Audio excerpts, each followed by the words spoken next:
Kiss. Keep it simple, stupid. I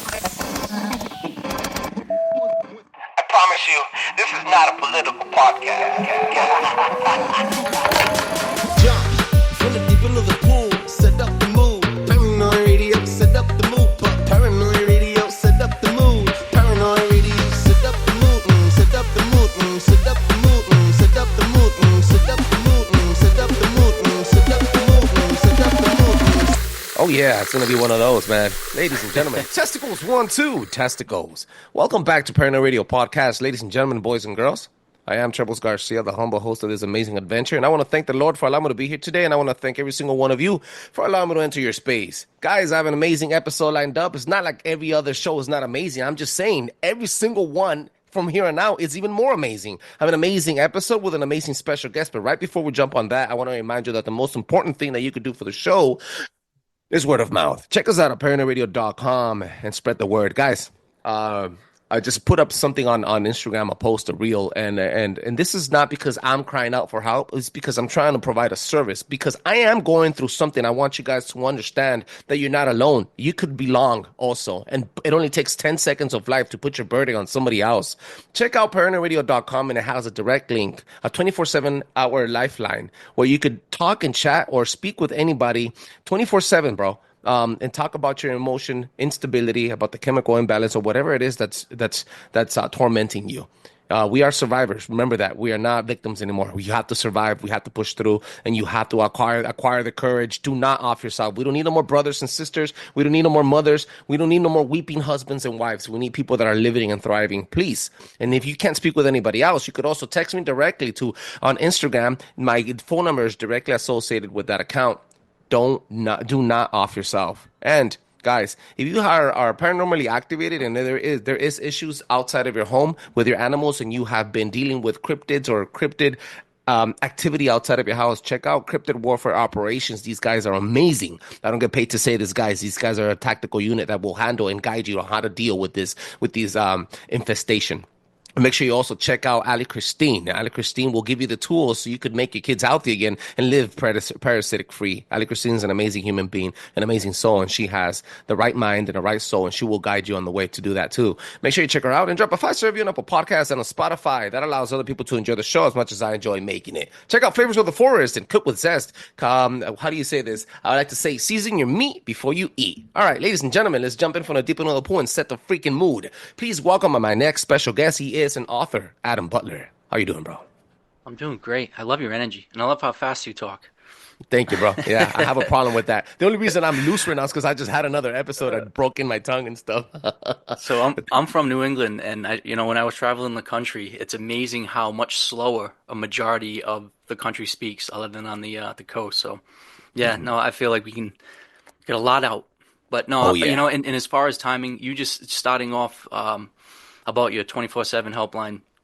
I'm sitting in this chair right now because of my desire to help others with their mental health issues.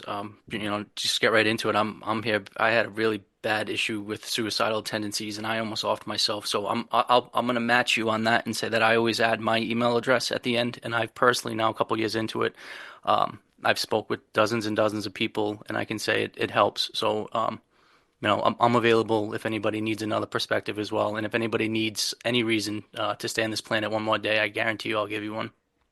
Yeah, I love it, bro. I love it. Like I said, man, it is very important to start embracing other people, and then other people to allow themselves to be embraced also. Yeah, man, thank you for what you do, and thank you for providing that information. We're going to put that email in the description of the show also, guys, so you guys don't have to wait anymore to listen to it. Where can people find you, bro, directly on Instagram and on YouTube?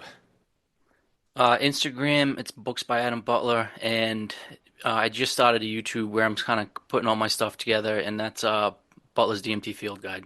I mean, if you basically look at either one of those two, you'll come up, but pretty easy to find. I'm accessible. I'm going to get real comfortable here. And guys, make sure you check them out on YouTube. Guys, like I said, we also have a YouTube channel that we just started, and I don't have a lot of faith in it, but hey, man, the numbers don't lie. And people, like I always say this on the show, but you guys rather be on TikTok getting spoon-fed information or just watching ads, for God's sakes. You don't want to take 5 seconds of your day to go to the search bar and check out paranoidradio.com or Adam Butler. Also, where can people find your book? Everywhere. So, I mean, easiest way would be Amazon. It's on, barnesandnoble.com. It's in a couple indie bookstores, which, and if it's not, ask and they can get it. But um, I published it in 2023, so, a little over 2 years. And man, so you're talking about how this podcast is kind of part of your therapy and it's allowing you to express yourself. That's exactly what that book was for me after I kind of came through my midlife crisis and then kind of epiphany through my self journey. And yeah, it's I mean it's fucking nuts. You talk about starting small, and I'm still small time, but I can say that my book sold in 10 plus countries. I've sold thousands and thousands of copies, and more importantly, the personal interactions that I've had with individuals going through, whether it be really similar, middle-aged man going through some shit, or really cool talking to the 75-year-old woman or the young vet, or that there's a the that's something that I never would have imagined that this journey would lead me to, would be the connections and awesome relationships that I've had. So yeah, it's been a hell of a journey coming from, and I'm sure we'll kind of get into it quickly, but this was nothing like my life was up until just a few years ago. Drastic change, 180 degree from everything. Good, from the good to the bad and the bad to the good kind of. I But yeah. want you to I want you to share that. I want you to share that particular moment where it shifted. But before we jump into that, I seen a post on your Instagram account because what we really are doing here is showcasing you, your life, your experiences, and your book. What does 50 racks of DMT do to your brain? How did that change, bro? Oh fuck. Yeah, so that just came out today, the Zach show. That was one of the funnest conversations that I had. That was 2.5 hours, and we went into some places that, man, I did not think we'd be going. Yeah, so that was that first day that I got introduced to DMT, and I say I took 50 hits in that day, and I know a lot of people experience it would be like, no fucking way, that's bullshit. And I kind of go in my book how I broke it down, and it was because I approached that day with a pleading to the universe that if I didn't get some sort of answer, that I was gonna, walk off into the woods and not come back. So it wasn't, it, you know, it was a very intense day, and it had a purpose and an intention. And luckily, I came out of it. I wouldn't recommend, and actually, we discussed before recording that I would like to say as a disclaimer, psychedelics are not for everybody. DMT is definitely not for everybody. There's ways of getting clarity of thought. There's ways of getting connection to yourself, knowing yourself, loving yourself. Talking about both of us, fighting our addictions and getting clean. There's ways of connecting to God, connecting to Source. All of these things can happen naturally. For me, though, I had so much shit going on in my life that psychedelics was kind of the shakeup that I needed to really start opening up and changing my perspective. What was the tipping point, bro? What was the tipping point? It was a culmination of, I would say, pretty significant events and tipping points. Um, I kind of gloss over the finest of details, and I'll happily elaborate on them. But I feel as though at my age, so many people have their own shit, where everybody's going to have their own trauma, their own stuff that they need to deal with. I actually kind of go over mine, and but really, in hindsight, I can look at all who I am and who I am today compared to who I was.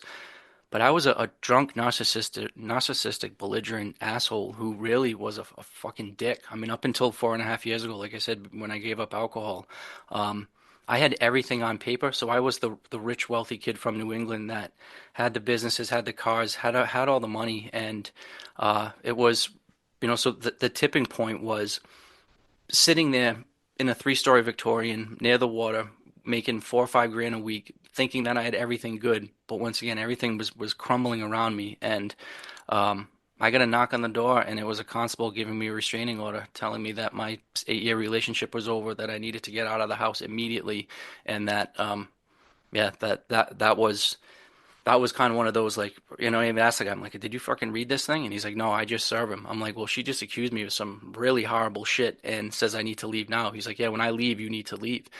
So it was Oh like, snap! It was like at the time, like at that moment. right, yeah. And it was it was dinner time. He's like, "This is my last stop." He's like, I'm leaving." I'm like, "Can you give me a solid and give me a few minutes?" So I literally grabbed a 55-gallon black trash bag and went through the house and took what I thought was my essential stuff, not knowing that that would basically be the last time I ever entered that house because that was right before Wow. COVID. And then, so the court shut down before all non-essential things, and so that case got put out for quite a bit. I do want to say, and once again, I'll happily go into any of these details. I've never been in a fight in my life. I've never raised my hand to a man or a woman, but I was mentally abusive. I was verbally abusive. I was spatially abusive. I was abusive with my energy. Looking back, I can. This woman did everything that she needed to do to get me the fuck out of her life and her daughter's life. So I owe her an apology. I owe her family an apology. This isn't. Everything was done on to me, and I will and never have ever treated anybody like that again. Hmm. That was the like, oh fuck, what do I need to do? So literally at 40 years old, moved back into my parents' house. Kind of was like reset. I met another woman, but I was still drinking. I was still really messed up.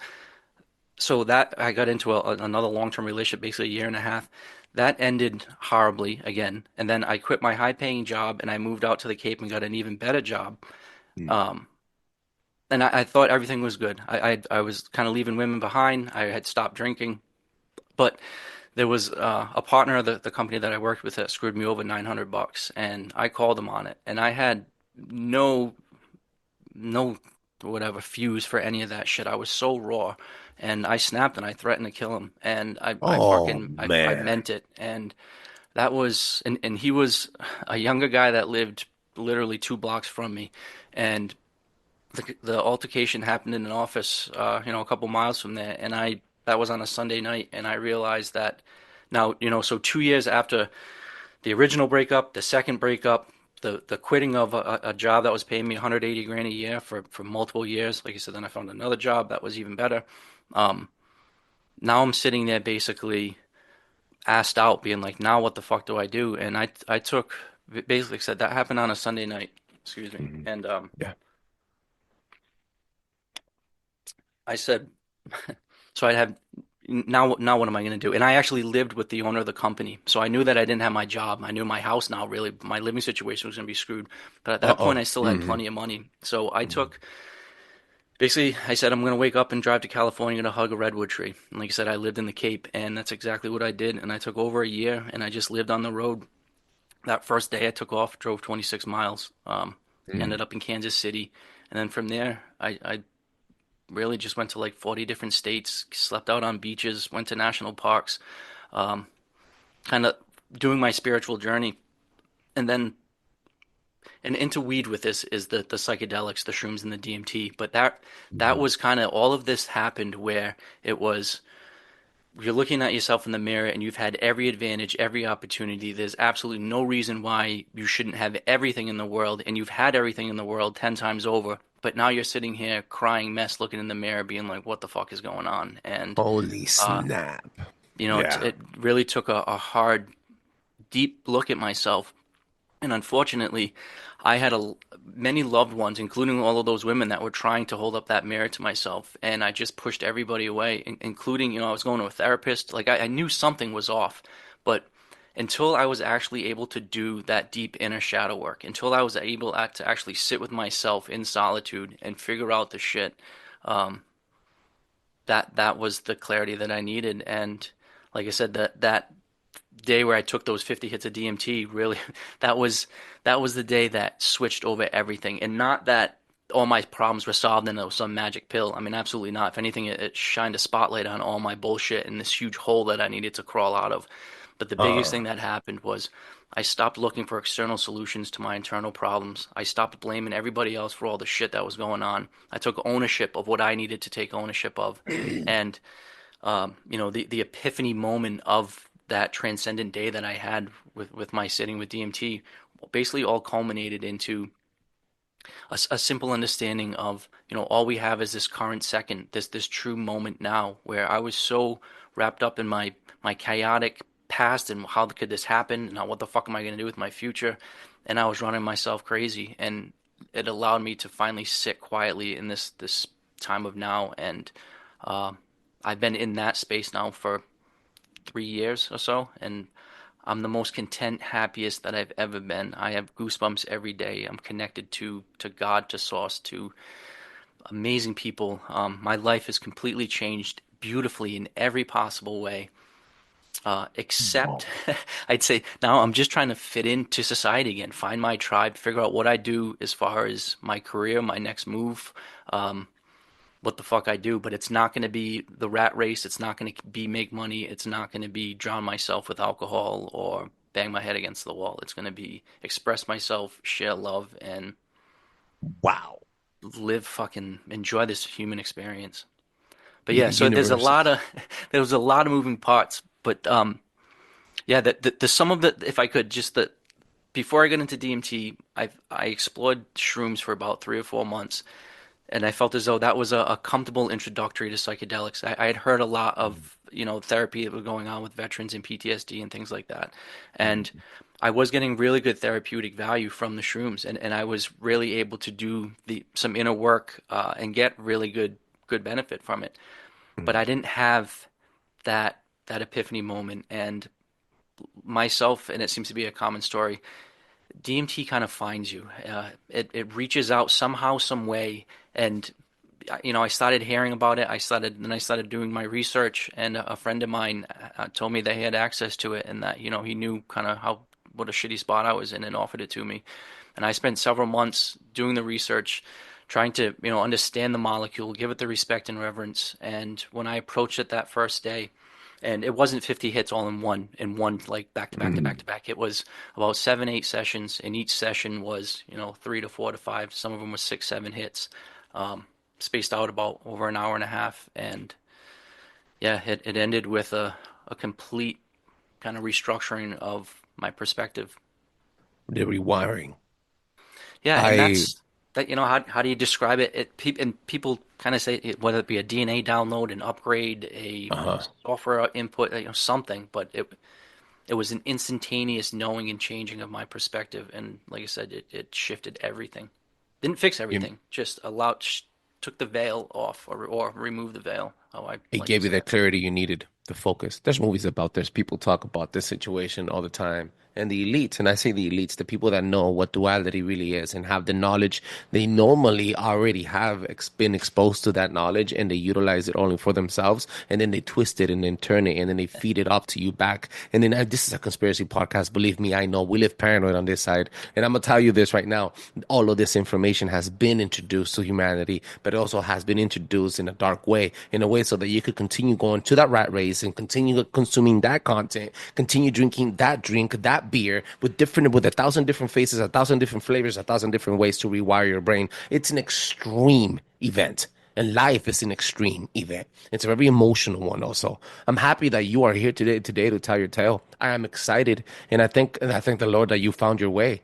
You know what, bro? How many of us listening to this podcast right now can sit back and say, I am happy and I live a beautiful life? How many of us, bro? How many of us? You know what? You know what's also really interesting? That you had the opportunity to make the change. Sleep at those beaches. Sleep at go hug the redwood. Go to the national forest and have at least the physical material money to say, I'm going to go find myself something to eat and then to come back to the tree. A lot of us don't have that. A lot of us don't even have anybody to talk to. This is the important thing, bro. A lot of us sleep at the riverbed, cement, sleep in our own piss. This is why homeless people live the way homeless way, because nobody there can materialize their existence with money, because sometimes you need money, bro, to eat. Sometimes you need money to survive. And even though if it doesn't buy you happiness, it could get you to the door at least. You see what I'm saying? And I'm just thankful that you were there, bro, to tell the story. Not everybody has that privilege.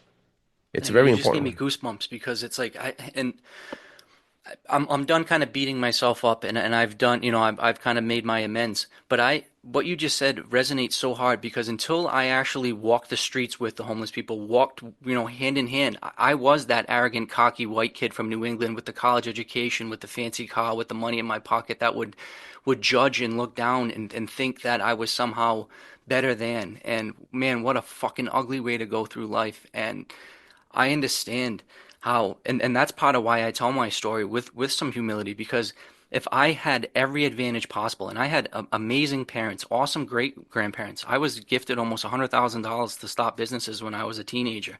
So again, keep stacking up the reasons why I had every possible advantage. And that's kind of the whole point, where if I could self-destruct and if I could blow up everything, man, how hard is it for the person that doesn't have that to fall back on? That doesn't, like right now, I mean, and once again, full disclosure, man, I've owned 15 houses in my life, and I used to be a real estate investor as well. I'm living in my parents' basement now at 44 years old. I'm a landscaper making 24 bucks an hour when I used to make $1,000 a day. So, my smug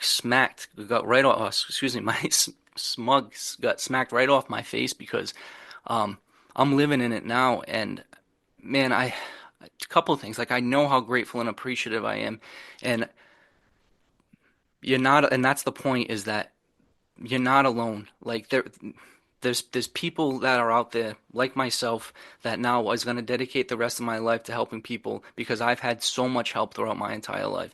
And now I'm partnering with organizations, even with you, starting this thing like this. And it's to give those people that don't have a voice a voice. It's to people that don't have access to medicine, get access to it, that don't have access to God, or even, once again, to tie back what you said to Kevin at the end of the show. Brother, I love you. If you ever have any issues to talk about, I'm here, good or bad. I'll be here for you. And that's kind of what this is all about. And money aside, because I feel very comfortable that money will come to my pockets again. And when it does, now I'll know how to enjoy it properly. And it's not with material things and bigger stuff and fancy fucking things. It's going to be to help the people that didn't have what I have. But yeah, so sorry to get sidetracked, but yeah, it's man, because I said to one guy, and this was in, I believe it was Eureka, California, and if anybody's been around that area, there's some addiction issues around there, and there's some tough crowds in some tough areas, and I just told the guy, I walked by him, I was like, oh, I love you, brother, because we made eye contact, and he's like, what'd you say? And I said, I love you, brother. He's like, no one even acknowledges me. No one says hi to me. He goes, I don't know when the last time somebody said I loved you. And it's like, I sat there and had a conversation with him, and it was like, just to look at somebody and treat them like they're a human. Sometimes that's all they need. And I got an email the other day, and I said at the beginning of your conversation, when we started recording, about, if you need a reason to live, give me a reach out. And somebody did just that with that very statement. And it's like, that's why it's important, no matter whatever scope or range of our voices are. It's because if it reaches one person, that's all that matters. And I can say it has. I know it has. I'm pulling up some notes, and I like bringing these notes out because I did a very, very important and an episode that did very well in the numbers, called Emotional Damage with my best friend Tank, and we featured information. This is 2 years ago, and I want to bring that in. So mind you, bro, this is just for men. I'm not bringing in statistics for women or kids, but 60% of all men above the age of 15, this is 2 years ago, right, are fathers in the U.S. alone. 60% of all men, 60 of all men above the age of 15 are fathers in the U.S. 79 of those fathers are committing or thinking of committing suicide in today's age.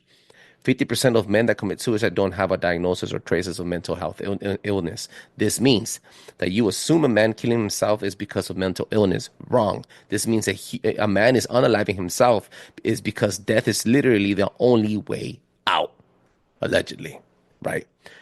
This means I work in as a salesperson, but I interact with contractors, electricians every single day. And I deal with at least 60 men every single day. Every single day. That means that 40 of those men, 42 of those men have thought or are drowning themselves in their sorrows behind a bottle or behind a bag of Coke or any drug of the choosing because they are contemplating death, because they don't want to go home, because they don't feel, like you said, like a human being or like they belong. Think about that, bro. Think about the massive scale of people. And The answer is easy, and I don't want to be condescending when I say it like that, but it really is. And it's not, well, just do psychedelics or do DMT. That's not it. And it's not just find Jesus. That's not it. Mhm. Because that's not going to resonate with a huge, you know, part of the population. What it is, in my opinion, you have to take the time to know yourself and learn about yourself. And once you do that and do that fully, you'll be able to appreciate your scars, your warts, your traumas, your good, the bad. And if you can do that and do that true inner shadow work, you can learn to love yourself. And as soon as you start loving yourself, you realize that you're worthy of all of the things and the beauty and love and positive relationships and all of the things that you see other people getting. You are worthy of it. That's kind of the step one, is just appreciating that you are deserving of it. And then knowing that as a human, we are way greater than our five senses. And however you get to that level of realization, whether it be through meditation, whether it be through exercise, prayer, I just got back from the Monroe Institute, so it was like a week-long deep meditation where it was beautiful out in the woods of Virginia, where you're spending all day just deep in thought, trying to transcend your body. And once you realize that you are more than just this physical body, and that you are connected to, however you want to word it, and it's going to be different for everybody, but we are greater than just this meat suit in this body, and we are connected to something divine and great and limitless. And once you realize that you are a facet of that, and then so is everybody else, not only do you love and appreciate and respect you, but that extends to everybody else around you. So I just like but now you can only love and appreciate the people around you to the extent that you can love and appreciate and respect yourself. And for 20 years of my adult life, I was just drowning it with alcohol and shitty behavior and covering it with money and paper success, and thought that that was a way for me to be a dick. And like I said, it all came crashing down in multiple ways. And now with all of that removed, I can finally have the clarity to be like, no, none of that means anything, because that can all get taken away again in the snap of a finger. And if anybody thinks it can't, we got, whether it be an accident, cancer, like there's so much shit that can happen fucking instantaneous. So you've got to figure out a way to get comfortable in your own skin. And that's a beautiful thing and it's when you're as weird looking and gnarly and fucked up as kind of we both Mhm. are, to be like, Mhm. yeah, I'm comfortable sharing my story. And uh yeah, that's a The powerful thing if everybody did that, man, that would be great. there's a saying in Spanish, hoy soy yo y mañana eres tú. You know what that means? It says, it's basically telling you whatever comes up must come down. And if you think you're untouchable because you got all the money in the world, um, you're not equipped to survive in the slums. And the slums is not because you have to eat couple noodles and drink Tampico every single day. No, that's not what the slums are. The slums are the emotional turmoil, the not even get treated like a human type of situation. Well, I That think a lot does. of Mhm. some of the richest, most wealthy, famous people that have everything are the ones that are committing suicide and then that are most depressed, and because they have a bunch of yes people around them and no true, genuine relationships and no true, genuine connection with themselves, and they put on this facade, and it all comes tumbling down. Can I throw out a Spanish saying? I heard you say it the Yeah. other day, Yeah. and I hope I don't butcher it, but cada cabeza es un mundo.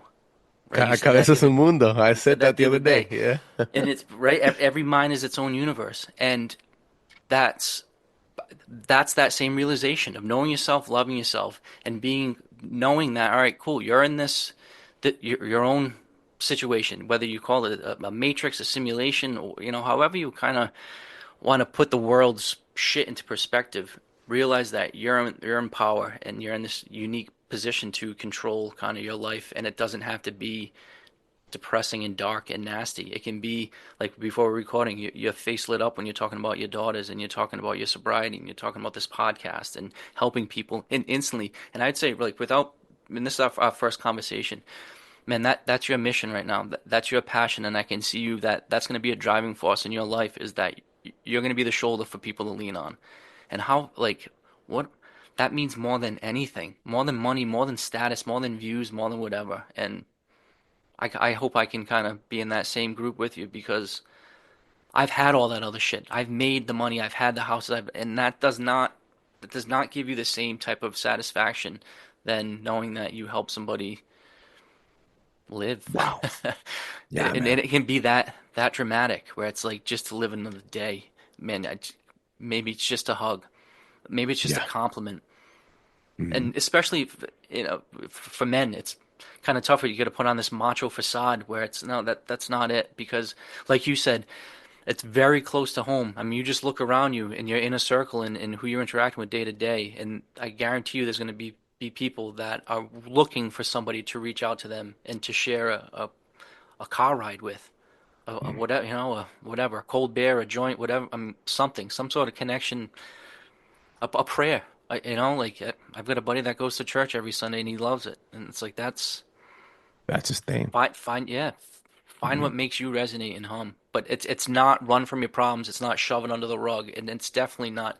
And if I, like, I'm the most calm, chill person now, where all I do is play with like bugs and insects and whistle at birds and get excited when I see babies and shit. Where before I was always screaming, yelling, loud, swearing, veins popping out in my head, like just a nasty person. And it's just like, and if I Wow. could, like, you definitely wouldn't want to be friends with me. You wouldn't want me around your people or your family. You'd be like, look at this douchebag.